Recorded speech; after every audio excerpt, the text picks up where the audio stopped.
We're very pleased to see that more than 4 million Iraqis who were displaced have been able to return to their homes.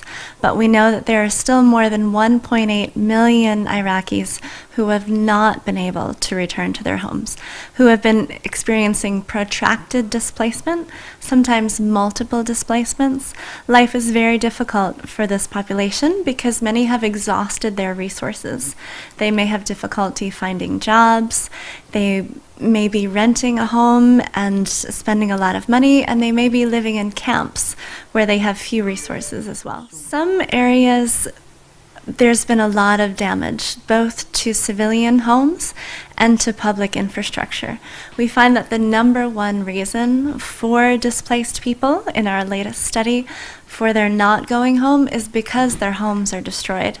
Many displaced people have limited resources and may not be able to pay for the repair of their home. IOM Iraq has programs to help displaced people rebuild their homes, as do many other humanitarian organizations, but these resources that we have are not enough to provide for the hundreds of thousands of families that need this assistance. IOM Iraq is pleased to be doing livelihood programming in Sinjar, employing up to 100 people at a time to clean public spaces, to revitalize the area.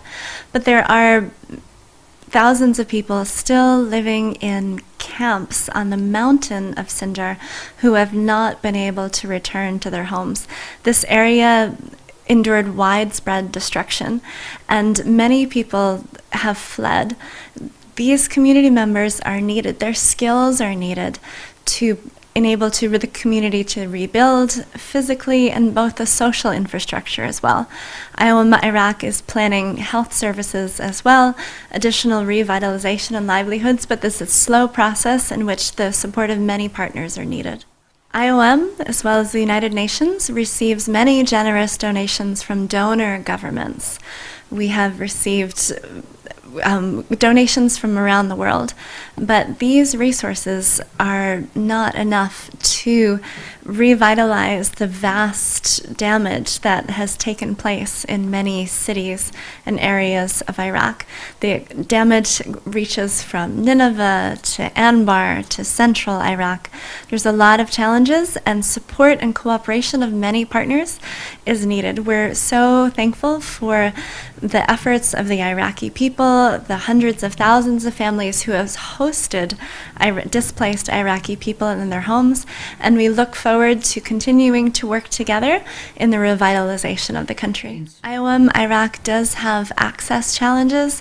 We work in the areas in which security forces and the government of Iraq have deemed that we may be working.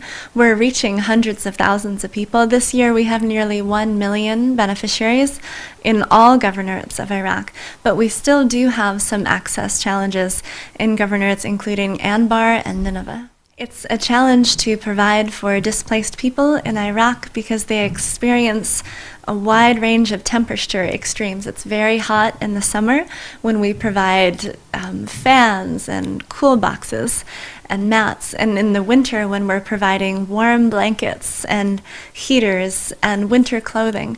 The assistance of IOM Iraq in the winter also includes sandbagging in the tents to prepare for the rains and the winds that come. We're working in several governorates, including Anbar, Nineveh, others, to help displaced people in the camps prepare for this strong winter season.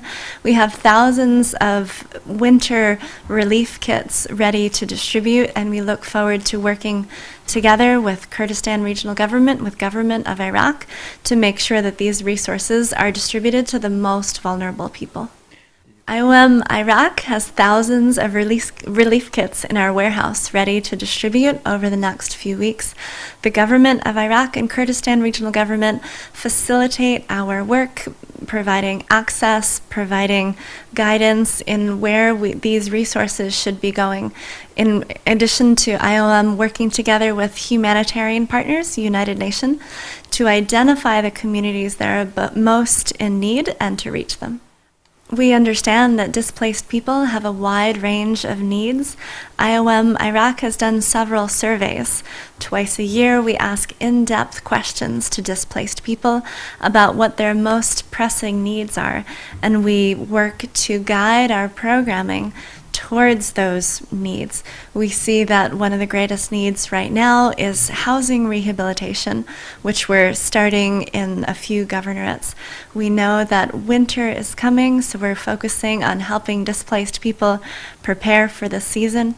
We have a wide range of community development, community infrastructure projects, because we also know that one of the greatest needs of displaced people, of returnees, of vulnerable community members is employment and jobs so they can provide for their families.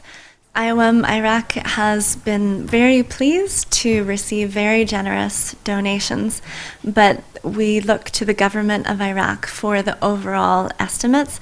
IOM Iraq is one of many partners working towards the revitalization of the country. There's been some very large estimates of the amount of money needed because of the vast destruction that has taken place. We're grateful for the donations that we have received, and we look forward to working with partners for the most vulnerable people.